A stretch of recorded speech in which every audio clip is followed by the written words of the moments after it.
Referee Dan Kelly just did something absolutely egregious in the Leafs versus Lightning game, and the NHL should not allow it. And here is why.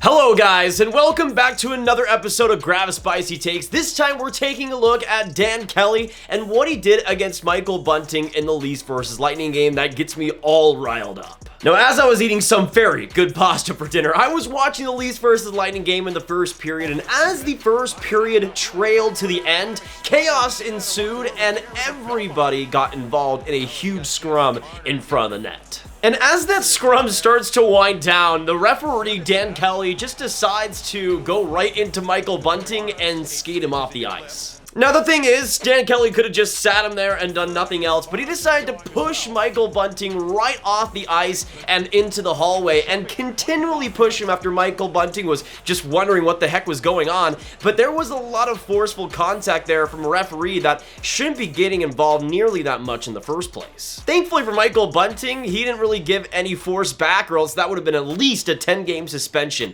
If Michael Bunting did the same thing to Dan Kelly that he did to him, it would have been bad news bears. And even though at first you could definitely make the case that Dan Kelly was doing the right thing, singling out Bunting and getting him away from the scrum, what he did after that was just simply unacceptable. You can't be pushing a player like that, and you can't be giving up so much force too. Both hands right on the chest like you're a player himself. It just doesn't make any sense, and it just can't happen. And I can't really remember the last time, at least in recent memory, where a referee used this much force on a player, especially trying to push him off the ice. I mean, it's not like he decked Bunting or anything, but you'd expect for a referee to keep the peace in a somewhat peaceful fashion, but Dan Kelly did everything opposite to that. And already when Kelly was skating along with Bunting, Bunting's head was kind of getting back screwed on and everything, and he was kind of cooling down.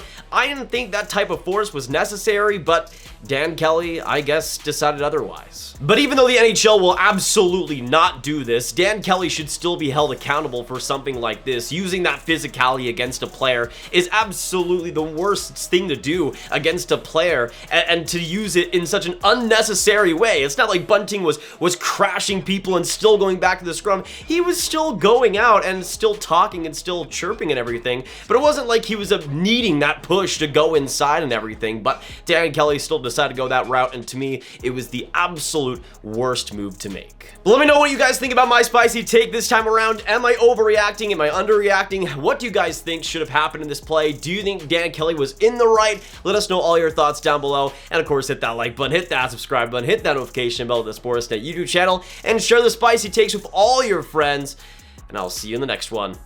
Goodbye.